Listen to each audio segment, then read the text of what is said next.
Hi students, how are you? I am P. Sunita working as PSCRT in KGBV Sitanagaram. In this pandemic situation, we are getting a good job to improve your knowledge through online classes. In this class, we revise the two lessons, electric current and electromagnetism. The concepts of electric current is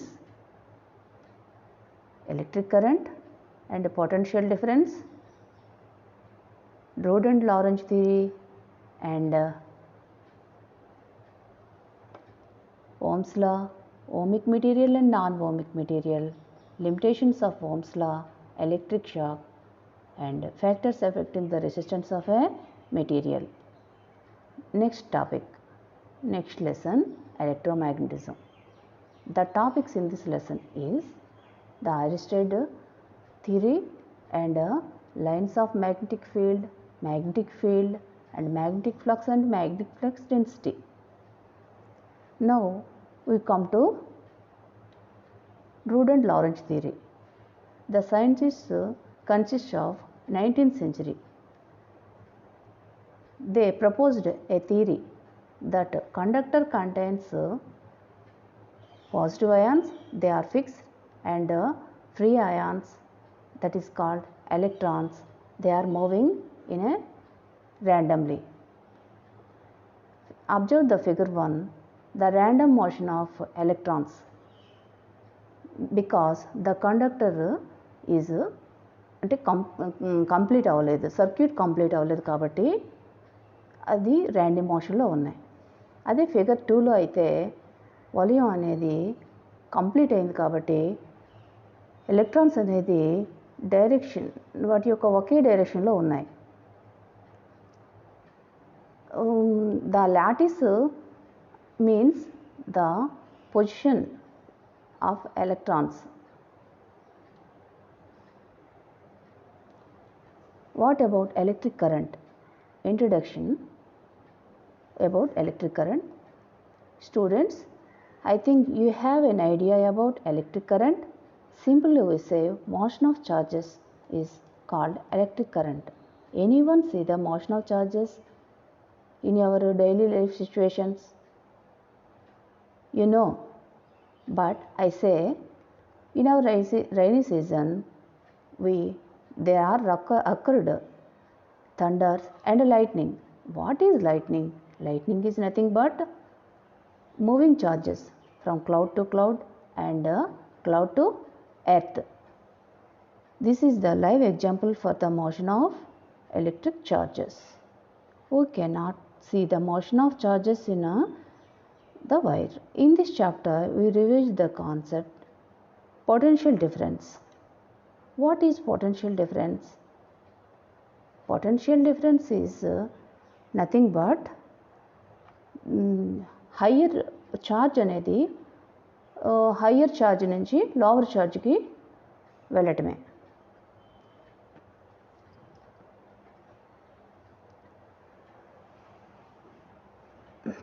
But this is the diagram. The circuit completed the circuit with battery and bulb and any metal. It is the conductor and switch. Electrons moving the this circuit and bulb glows.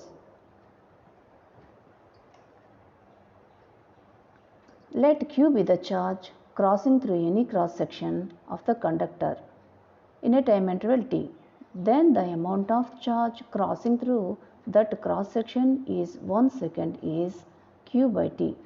Therefore, electric current equal to electric charge by time interval. I is equal to Q by T.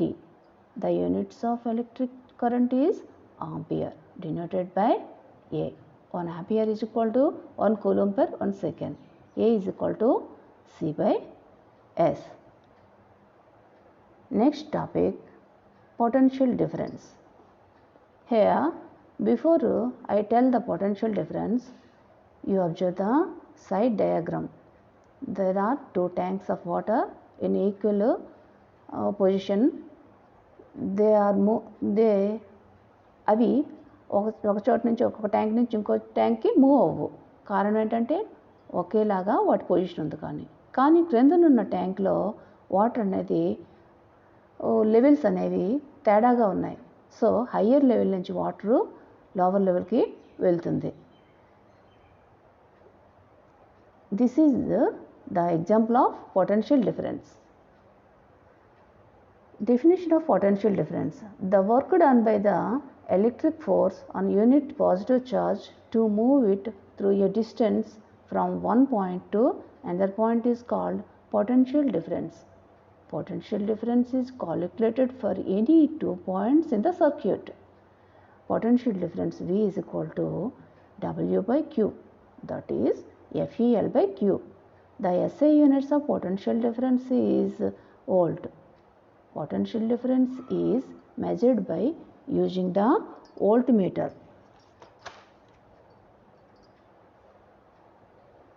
Next, this is very important topic. This is Ohm's law. Ohm's law అనేది 4 marks క్వశ్చన్కి మనకి రావడానికి అవకాశం ఉంటుంది. In this experiment మీరు side headings అనేవి procedure, aim, material required, procedure,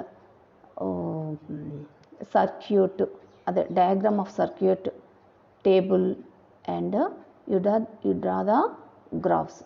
This is and result and precautions. Also we note down the limitations of Ohm's.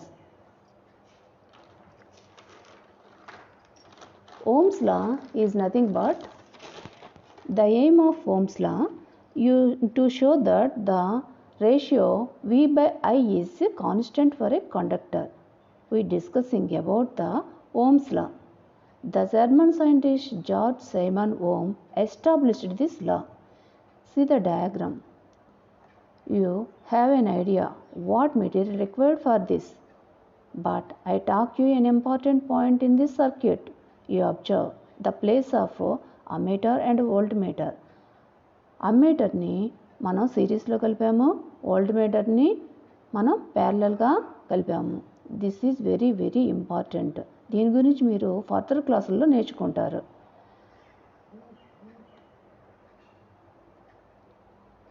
Now we use the magnet wire is a conductor.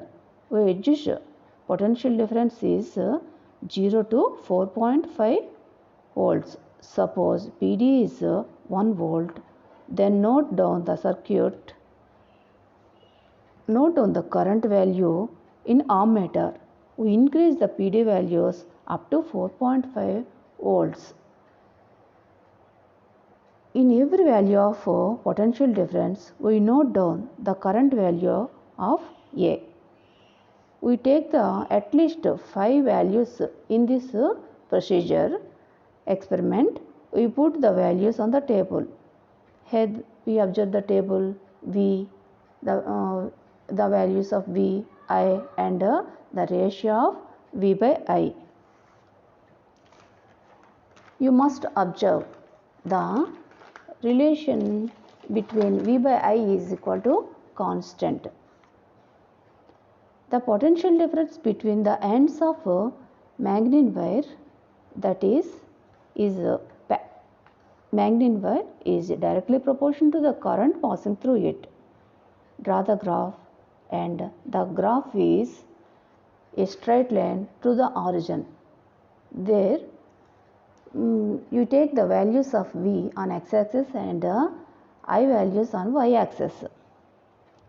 Next we show V by is not constant in LEDs.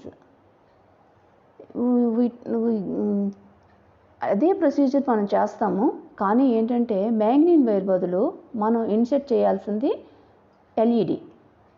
ఇక్కడ మనకి observe చేయగా ఏమవుతుంది, V by is not constant అనేది మనకు అర్థమవుతుంది.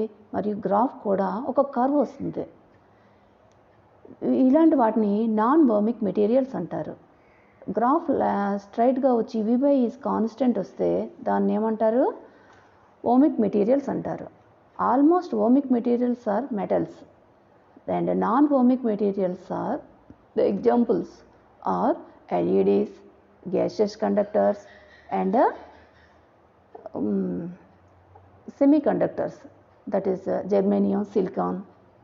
Now we come to the formula.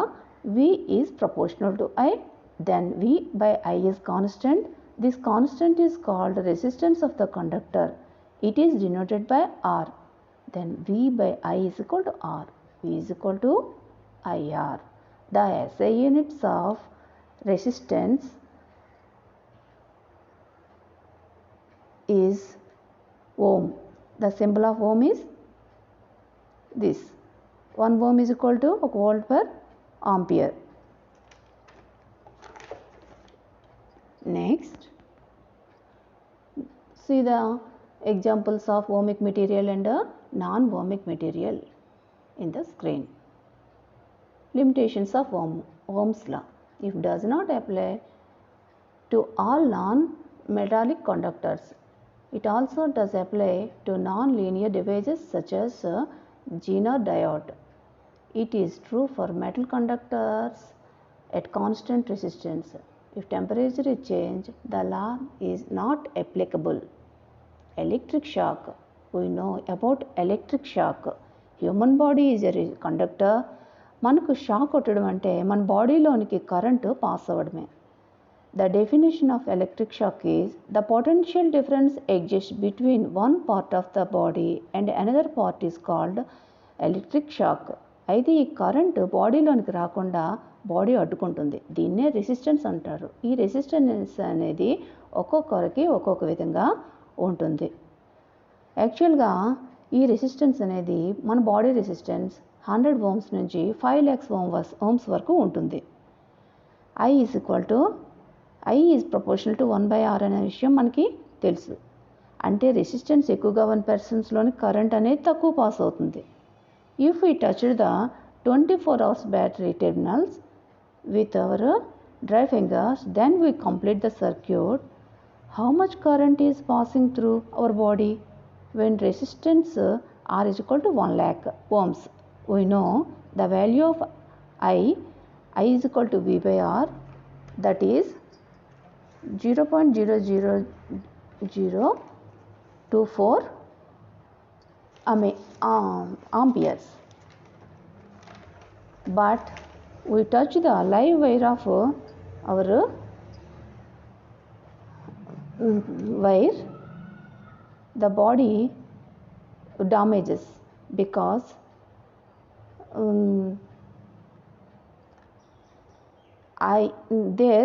the live wire's potential difference is 240 volts. Then the effect of current passes through our body is 0.0024 amperes. This damages our body. Factors affecting the ముందు మీరు ఈ టేబుల్ని ఒకసారి observe చేయండి. ఎంత current pass మన ద్వారా అయితే మనకి ఎంత డామేజ్ జరుగుతుంది అనేది మీరు ఒకసారి అబ్జర్వ్ చేయండి. Next we go to the topic factors affecting the resistance of a material. The length of the material longer, materials have greater resistance. అలాగే cross sectional area of the material, larger areas of less resistance.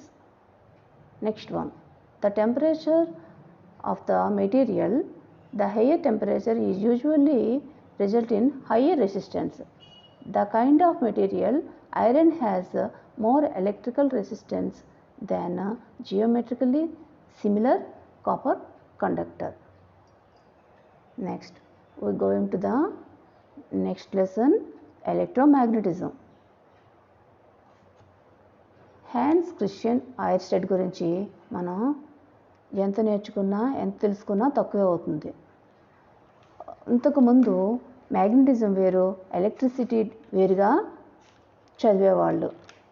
కానీ Oersted చేసిన ప్రయోగం వలన ఏమైందంటే రెండు వేరు కాదు, ఒకటే, రెండిటికి కనెక్షన్, రిలేషన్ అనేది ఉందని మనం తెలుసుకోవచ్చు. Oersted experiment. Now observe the figure. There we arrange the electric circuit with copper wire, battery and key. Put the compass below the wire. You observe that circuit is incomplete. Bring the bar magnet close to the compass below the wire. What happened? The needle gets reflected by the bar magnet because bar magnet creates a magnetic field because the needle deflected. What is magnetic field? You have an idea about magnetic field? When a force gets applied on an object by another object without any physical contact between them. Take a bar magnet away from the circuit and switch on the circuit. We find that the deflection of the compass needle because the current carrying wire creates magnetic field.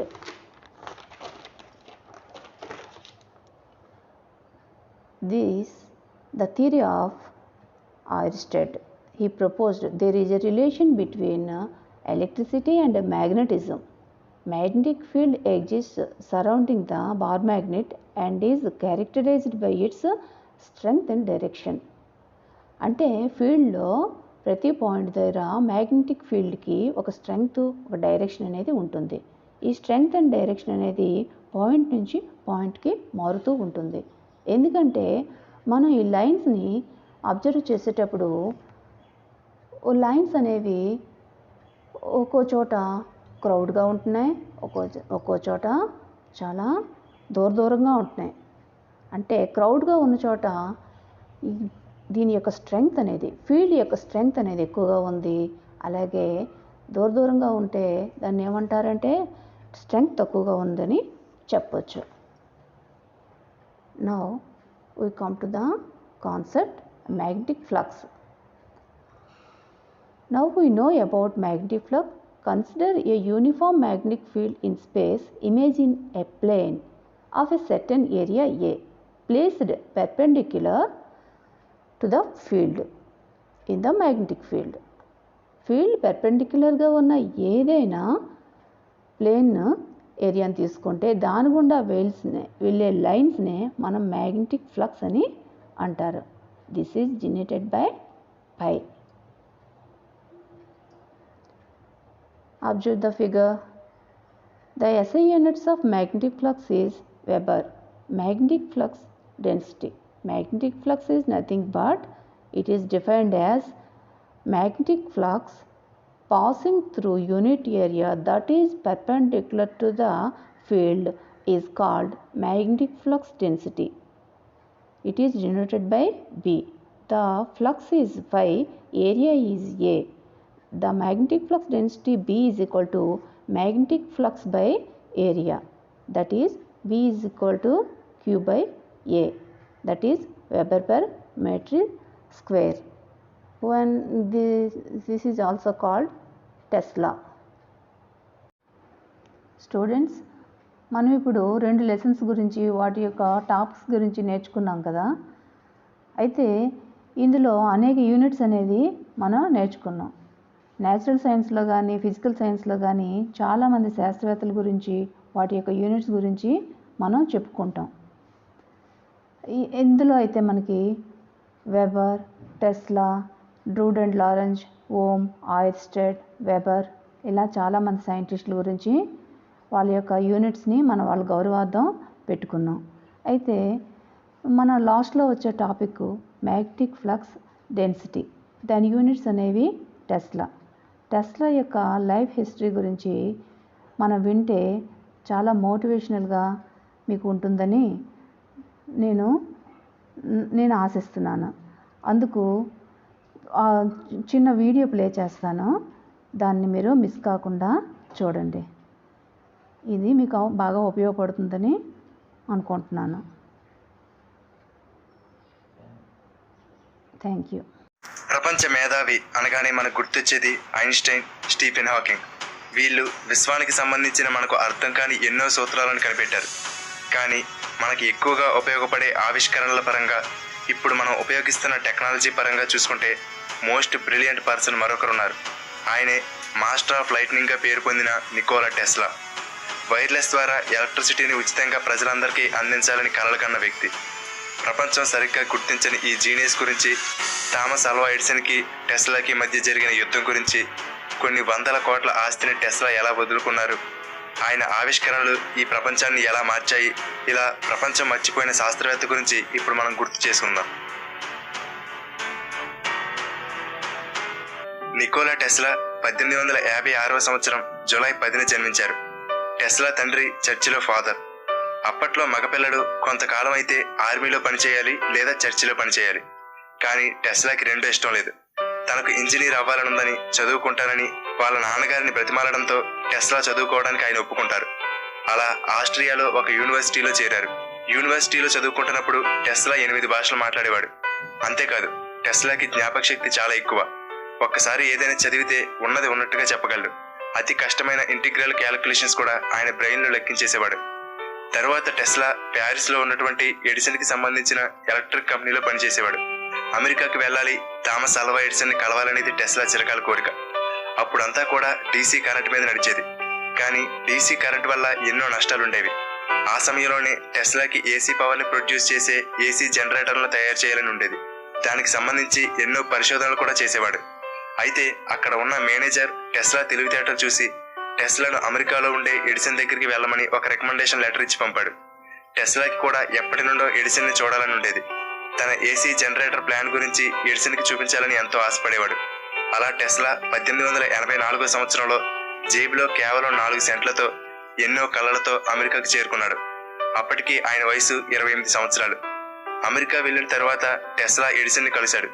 ఆ manager రాసిన recommendation లెటర్లో ఇలా ఉంటుంది: mister Edison, ఈ ప్రపంచంలో నేను 2 గొప్ప వాళ్ళని చూశాను. ఒకరు నువ్వు, మరొకరు ఈ నికోలా టెస్లా. ఆ లెటర్ చూసిన ఎడిసన్ తన కంపెనీలో టెస్లాను ఉద్యోగంలోకి చేర్చుకున్నాడు. అప్పటికే ఎడిసన్ అమెరికాలో డీసీ కరెంట్ ప్రొడ్యూస్ చేసే పవర్ ప్లాంట్లను నిర్మించి అమెరికాలోని కొన్ని నగరాలకు కరెంటుని సప్లై చేస్తూ ఉండేవాడు. డీసీ కరెంట్ సిస్టమ్ వల్ల చాలా ఇబ్బందులు ఉండేవి. డీసీ కరెంట్లో ఒక్కొక్కసారి మంటలు, మెరుపులు రావడం జరిగేది. డీసీ కరెంట్ని ఎక్కువ దూరం పంపలేము. అందుకే ప్రతి 2 కిలోమీటర్ల దూరానికి ఒక పవర్ ప్లాంట్ నిర్మించవలసి వచ్చేది. ఒకవేళ మనం జనరేట్ చేసిన పవర్ ఎక్కువ దూరం పంపాలంటే మన చెయ్యి ఎంతలా ఉంటుందో అంత లావుగా ఉండే వైర్లు అవసరం అయ్యేవి. కానీ అప్పటికే డీసీ కరెంట్ను ఆధారంగా చేసుకుని ఎడిసన్ ఎంతో వ్యాపార సామ్రాజ్యాన్ని నిర్మించాడు. ఆ సమయంలో టెస్లా ఎప్పటి నుండో తన మనసులో ఉన్న ఏసీ పవర్ని జనరేట్ చేసే జనరేటర్ ప్లాన్ గురించి ఎడిసన్కి చెప్పాడు. కానీ ఎడిసన్ దానిని వద్దని చెప్పి ఇప్పటికే తన కంపెనీలో వర్క్ అవుతున్న డీసీ జనరేటర్లో ఉన్న లోపాలను సరిచేయమని, అలా చేయగలిగితే టెస్లాకు $50,000 బహుమతిగా ఇస్తానని అన్నాడు. దాంతో టెస్లా ఎన్నో రాత్రులు పగళ్ళు కష్టపడి ఎడిసన్కి సంబంధించిన డీసీ జనరేటర్లో ఉన్న లోపాలను సరిచేసి మరింత ఎఫిషియెంట్గా పనిచేసే డీసీ జనరేటర్ మోడల్ని తయారు చేసి ఎడిసన్కి చూపిస్తాడు. తనకు ఇస్తానన్న $50,000 డబ్బుని అడిగితే అప్పుడు ఎడిసన్ నేను జోక్ చేశానని, డబ్బు ఏమీ ఇవ్వనని అంటాడు. దాంతో టెస్లాకి కోపం వచ్చి ఎడిసన్ కంపెనీలో ఉద్యోగం మానేశాడు. అప్పటి వరకు టెస్లాకి ఎడిసన్ మీద ఉన్న గౌరవం అంతా పోయింది. ఉద్యోగం మానేసిన తర్వాత బ్రతకడం కోసం ఎలక్ట్రిక్ కేబుల్స్ అమర్చడానికి టెస్లా గోతులు తవ్వే పనిలో చేరాడు. మరొక పక్క తన ఏసీ జనరేటర్ తయారు చేయడానికి కావలసిన డబ్బుని పెట్టుబడి పెట్టేవారి కోసం వెతికేవాడు. అలా 1 సంవత్సరం పాటు చిన్నా చితగా పనులు చేసుకుంటూ ఉండేవాడు. కొంతకాలానికి టెస్లా ఐడియా నచ్చి కొంతమంది పెట్టుబడిదారులు ముందుకు రావడంతో టెస్లా కూడా ఒక ల్యాబొరేటరీ నిర్మించుకున్నాడు. అక్కడ తను 7 సంవత్సరాల క్రితం ఊహించుకున్న ఏసీ ఎలక్ట్రికల్ సిస్టమ్ని నిర్మించే పనిలో పడ్డాడు. అలా ఇప్పుడు మనం అందరం ఉపయోగిస్తున్న ఏసీ పవర్ సిస్టమ్ని డెవలప్ చేశాడు. 5 సంవత్సరాలలో నికోలా టెస్లా తాను కనిపెట్టిన AC Motors, generators, transformers, transmission lines, ఇలా వాటి మీద 22 పేటెంట్లు తీసుకున్నాడు. అయితే టెస్లా కనిపెడుతున్న ఏసీ సిస్టమ్కి మంచి భవిష్యత్తు ఉందని ముందే గుర్తించిన జార్జ్ వెస్టింగ్ హౌస్ అనే ఒక ధనవంతుడు టెస్లా పేరు మీద ఉన్న ఆల్టర్నేటింగ్ కరెంట్కి సంబంధించిన అన్ని పేటెంట్స్ని $1 మిలియన్ కొనుక్కోవడానికి టెస్లాతో ఒప్పందం కుదుర్చుకున్నాడు. అంతేకాదు, టెస్లా తయారు చేసిన ఏసీ జనరేటర్లతో ప్రొడ్యూస్ చేసే ప్రతి హార్స్ పవర్ ఎనర్జీకి $2.5 టెస్లాకు అందేలా కాంట్రాక్ట్ కుదుర్చుకుంటారు. దీనితో ఒక్కసారిగా టెస్లా ధనవంతుడైపోయాడు. ఆయన పేరు అమెరికా అంతా మారుమోగిపోయింది. ఏసీ పవర్ని చాలా తక్కువ ఖర్చుతో ఎక్కువ దూరానికి పంపగలం. అన్ని రకాలుగా డీసీ కన్నా ఏసీ పవర్ ఉపయోగకరంగా ఉండడంతో అందరూ ఏసీ పవర్ని వాడడం మొదలుపెట్టారు. అయితే ఎడిసన్ వ్యాపారానికి ఇది పెద్ద నష్టాన్ని తెచ్చిపెట్టింది. ఇప్పుడే ఎడిసన్కి టెస్లాకి మధ్య యుద్ధం మొదలైంది. అప్పట్లో దీనిని వార్ ఆఫ్ కరెంట్స్ అనేవారు. తనకు నష్టాన్ని తెచ్చిపెడుతున్న ఏసీ కరెంట్ ఆపివేయడానికి ఎడిసన్ ఏసీ కరెంట్ వాడడం వల్ల చాలా ప్రమాదకరమని, ఇల్లులు కాలిపోతాయని, దానివల్ల చాలా నష్టాలున్నాయని ఏసీ కరెంట్ గురించి ఎడిసన్ అసత్యపు ప్రచారాలు చేయడం మొదలుపెట్టాడు. అంతేకాదు, ఏసీ కరెంట్ వాడడం ఎంత ప్రమాదకరమో తెలియజేయడానికి వీధుల్లో ప్రజలందరి ముందు కుక్కలకి, గుర్రాలకి, ఏనుగులకు ఏసీ కరెంట్తో షాక్ ఇచ్చేవాడు. దాంతో ఆ జీవులన్నీ అక్కడికక్కడే చనిపోయేవి. అంతేకాదు, జైళ్లలో ఖైదీలకు శిక్ష విధించడానికి ఏసీ కరెంట్తో కూడిన ఒక ఎలక్ట్రిక్ చైర్ను కూడా తయారు చేయించి ఏసీ కరెంట్ తగిలితే చావు ఎంత భయంకరంగా ఉంటుందో ప్రపంచానికి చూపించాడు. కానీ ఎడిసన్ చేసిన ఆ ప్రయత్నాలేమీ ఫలించలేదు. ఏసీ కరెంట్ వల్ల ప్రమాదం లేదని నిరూపించాలనుకున్నాడు టెస్లా. అప్పుడు టెస్లా కాయిల్ అనే ఒక పరికరాన్ని తయారు చేసి దాని ద్వారా కొన్ని లక్షల వోల్ట్ల విద్యుత్తుని తన శరీరం గుండా పంపుకుని ప్రజలందరికీ చూపించాడు. దీనితో ప్రజలందరికీ టెస్లా మీద, అలాగే ఏసీ కరెంట్ మీద నమ్మకం కలిగింది. అలాగే టెస్లా నయాగారా వాటర్ ఫాల్స్కి టర్బైన్ ఏర్పాటు చేసి ఏసీ జనరేటర్ల ద్వారా ఎలక్ట్రిసిటీని ప్రొడ్యూస్ చేయడమే కాకుండా ఆ పవర్ని నయాగారా నుండి సుమారుగా 580 కిలోమీటర్ల దూరంలో ఉన్న న్యూయార్క్ వంటి ప్రాంతాలకు కూడా పంపగలిగాడు. దాంతో డీసీ కరెంట్తో పనిచేసే ఎడిసన్ కంపెనీ నష్టాల్లోకి వెళ్ళిపోయింది. అలా ఎడిసన్కి టెస్లాకి మధ్య యుద్ధం ముగిసింది. ఎడిసన్ కరెంట్ సామ్రాజ్యం మొత్తం టెస్లా చేతిలోకి వెళ్ళిపోయింది. ఈ యుద్ధంలో నికోలా టెస్లా విజేత అయ్యాడు. అలా ఒకనొక సమయంలో $50,000 ఇవ్వకుండా మోసం చేసిన ఎడిసన్పై టెస్లా విజయం సాధించాడు. కానీ ఒకనొక సమయంలో టెస్లాతో ఒప్పందం కుదుర్చుకున్న వెస్టింగ్ హౌస్ కంపెనీ నష్టాల్లోకి వెళ్ళిపోయింది. మూతపడిపోయే పరిస్థితికి చేరుకుంది. అదే జరిగితే అందరికీ ఉపయోగపడే ఏసీ పవర్ ప్రొడక్షన్ ఆగిపోతుంది. కాబట్టి వెస్టింగ్ హౌస్ కంపెనీ జనరేట్ చేసే ప్రతి హార్స్ పవర్కి టెస్లాకి $2.5 ఇవ్వాలి అనే కాంట్రాక్ట్ని టెస్లా కావాలని రద్దు చేసుకుని వెస్టింగ్ హౌస్ కంపెనీని కాపాడతాడు. ఒకవేళ ఆ కాంట్రాక్ట్ని రద్దు చేసుకోకపోతే సుమారుగా $300 బిలియన్ ఆస్తితో ప్రపంచ ధనవంతులలో నికోలా టెస్లా కూడా ఒకరిగా ఉండేవారు.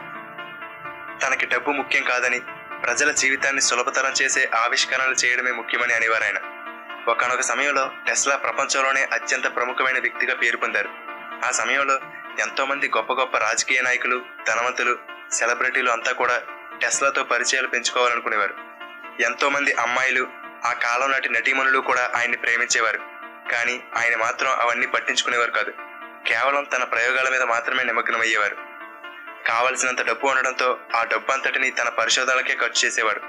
తనకంటూ ఒక ల్యాబొరేటరీని ఏర్పాటు చేసుకుని నిరంతరం దానిలో పరిశోధనలు చేసుకుంటూ ఉండేవారు. ఆయన ఎంత కష్టపడేవాడంటే కేవలం రోజుకి 2 నుండి 3 గంటలు మాత్రమే నిద్రపోయేవారు. అలా కష్టపడి వరుసగా ఎన్నో ఆవిష్కరణలు చేశారు. కానీ ఇప్పుడే టెస్లా జీవితంలో అనుకోని దెబ్బ తగిలింది. ఒకరోజు హఠాత్తుగా టెస్లాకి సంబంధించిన ల్యాబ్లో అగ్ని ప్రమాదం జరిగి మొత్తం తగలబడిపోయింది. ఎన్నో సంవత్సరాల నుండి కష్టపడి ఆయన కనిపెట్టిన పేపర్లు, పరిశోధనలకు సంబంధించిన డిజైన్లు అన్నీ కాలి బూడిదైపోయాయి. ఈ సంఘటనతో టెస్లా ఆర్థిక పరిస్థితి మళ్ళీ సాధారణ స్థాయికి వచ్చేసింది.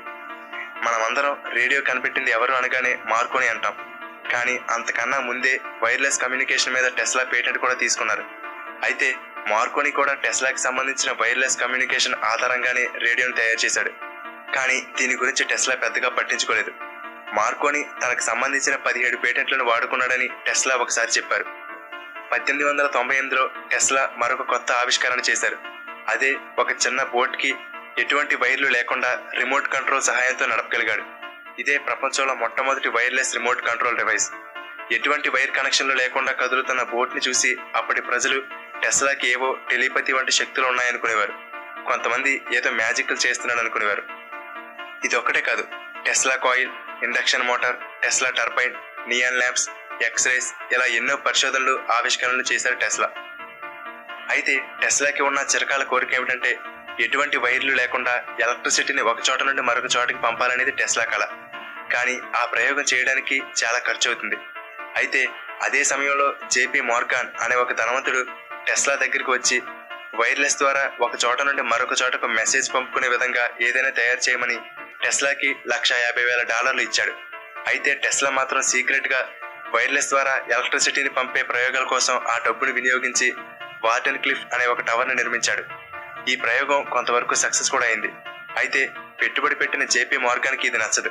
వైర్లెస్ ద్వారా ఎలక్ట్రిసిటీని పంపడం వలన ఎటువంటి లాభం ఉండదని అప్పటి నుండి టెస్లాకి డబ్బులు ఇవ్వడం ఆపేశాడు. దానితో వార్డెన్ క్లిఫ్ ప్రయోగం అక్కడితో ఆగిపోయింది. అలా పవర్ని ఒక చోట నుండి మరొక చోటకి ఎటువంటి వైర్లు లేకుండా పంపాలి అనే టెస్లా కల నెరవేరలేదు. అదే కనుక కొనసాగి ఉంటే ఈనాడు ఎటువంటి వైర్లు లేకుండా ఒక చోట నుండి మరొక చోటకి కరెంటుని పంపుకునే వాళ్ళమేమో. 4 సెంట్లతో అమెరికాకు పేదవాడిగా వచ్చి కొన్ని $1 మిలియన్ సంపాదించి మళ్ళీ పేదవాడిగానే మిగిలిపోయారు టెస్లా. ఆయన తన ఆవిష్కరణలతో ఎంతో మందిని ధనవంతులుగా మార్చారు. కానీ తాను మాత్రం సాధారణంగానే మిగిలిపోయారు. తన పరిశోధనలు కొనసాగించడానికి తన దగ్గర డబ్బులు లేక టెస్లా ఏకాంతంలోకి వెళ్ళిపోయారు. కొంతకాలం మన దేశానికి చెందిన స్వామి వివేకానంద ఆదర్శంతో ఆధ్యాత్మికకు అలవాటు పడ్డారు. స్వామి వివేకానందకు టెస్లాకు మధ్య పరిచయం కూడా పెరిగింది. వాళ్ళిద్దరూ ఒకరికొకరు ఉత్తరాలు కూడా రాసుకుంటూ ఉండేవారు. టెస్లా భవిష్యత్తులో రాబోతున్న టెక్నాలజీని ముందుగానే ఊహించారు. ప్రజలు పర్సనల్ రేడియో ద్వారా ప్రపంచంలో ఒకరితో ఒకరు మాట్లాడుకుంటారని చెప్పారు. ఆ పర్సనల్ రేడియోలే ఇప్పుడు మనం వాడుతున్న మొబైల్స్. లెక్కలు చేసే యంత్రాలను సూట్ కేసులో తీసుకువెళ్తారని చెప్పారు. అవే ఇప్పటి ల్యాప్టాప్లు. ఎటువంటి వైర్లు లేకుండా ప్రపంచంలోని సమాచారం ఒక చోట నుండి మరొక చోటకి పంపబడుతుందని ఊహించాడు. అదే ఇప్పటి ఇంటర్నెట్. అలాగే మనుషుల సహాయం లేకుండా వాహనాలు వాటంతట అవే నడుస్తాయని, ఆర్టిఫిషియల్ ఇంటెలిజెన్స్ వస్తుందని, వైర్లెస్ ద్వారా ఎలక్ట్రిసిటీని కూడా ఒక చోట నుండి మరొక చోటకి పంపవచ్చని, ఇలా ఎన్నిటినో ఆ కాలంలోనే ఊహించారు టెస్లా. టెస్లాకి సంబంధించిన మోడల్ ఆధారంగా చేసుకుని రేడియో కనిపెట్టిన మార్కోనీకి కూడా 1909లో నోబెల్ బహుమతి లభించింది. కానీ ప్రపంచ గతిని మార్చే ఆవిష్కరణలు చేసిన టెస్లాను ఈ ప్రపంచం విస్మరించింది. అయితే ఒక సంవత్సరం మాత్రం ఫిజిక్స్ రంగంలో కరెంట్స్ మీద పరిశోధనలు చేసినందుకు గాను టెస్లాకు ఎడిసన్కి కలిపి నోబెల్ బహుమతి ప్రకటించబోతున్నట్లు న్యూయార్క్ టైమ్స్ పేపర్లో వార్తలు వచ్చాయి. కానీ ఆ సంవత్సరం ఆ అవార్డు వాళ్ళకు కాకుండా విలియం బ్రాగ్ అనే మరో సైంటిస్ట్కి దక్కింది. అయితే ఎడిసన్తో కలిపి అవార్డు తీసుకోవడం ఇష్టం లేకనే టెస్లా ఆ నోబెల్ ప్రైజ్ని వద్దనుకున్నాడని వార్తలు కూడా వచ్చాయి. టెస్లా పెళ్లి చేసుకోలేదు. చివరి రోజుల్లో ఆయన ఒంటరిగానే బ్రతికారు. మనుషులందరికీ దూరం అయ్యారు. కేవలం పావురాలతోనే ఎక్కువగా గడిపేవారు. న్యూయార్క్ వీధుల్లో కూర్చుని పావురాలకు మేత వేస్తూ ఉండేవారు. 1937లో ఒకరోజు పావురాలకు మేత వేయడానికి హోటల్ రూమ్ నుండి బయటకు వస్తున్నప్పుడు ఒక ట్యాక్సీ వచ్చి టెస్లాను గుద్దడంతో ఆయనకి 3 పక్కటెముకలు విరిగిపోయాయి. ఆ సమయంలో ఒకప్పుడు టెస్లా వలన సహాయం పొందిన వెస్టింగ్ హౌస్ కంపెనీ టెస్లా ఉండడానికి తినడానికి కావలసిన ఖర్చులు చూసుకునేది. జనవరి 7, 1943న తన హోటల్ రూమ్లో టెస్లా మరణించారు. మనకు కనిపించని కరెంటుని ఆయన తన ఊహల్లో చూడగలిగారు. దానిని మనకు అందించాలనుకున్నారు, అందించారు. ప్రపంచానికి వైర్లెస్ ఎలక్ట్రిసిటీని ఇవ్వాలని కలలు కన్నారు. మీకు తెలుసా, ఇప్పుడు మనం ఉపయోగిస్తున్న 80% టెక్నాలజీ టెస్లా కనిపెట్టిన ఏదో ఒకదానితో కనెక్ట్ అయి ఉంటుంది. టెస్లా ఏనాడు కూడా డబ్బు సంపాదన కోసం చూడలేదు. ప్రజల జీవన స్థితిని పెంచడానికి, మనిషి జీవితాన్ని సులభతరం చేయడానికి మాత్రమే ప్రయత్నించేవారు. ఆయన పేరు మీద సుమారుగా 300 పేటెంట్లు ఉన్నాయి. ఆయన కొన్ని వందలకు పైగా ఆవిష్కరణలు చేశారు. ఆయనే కనుక డబ్బు కావాలనుకుంటే ప్రపంచ ధనవంతులలో ఒకరిగా ఉండేవారు. కానీ అలాంటి జీనియస్ని ప్రపంచం సరిగ్గా గుర్తించకపోవడం దురదృష్టకరం. కరెంటు మనకు కనిపించకపోయినప్పటికీ ఎలా అయితే మనకు ఉపయోగపడుతుందో, అలాగే నికోలా టెస్లా మనకు భౌతికంగా దూరమై మనకు కనిపించకపోయినా ఆయన చేసిన కృషి, పరిశోధనలు మనకు ఉపయోగపడుతూనే ఉన్నాయి.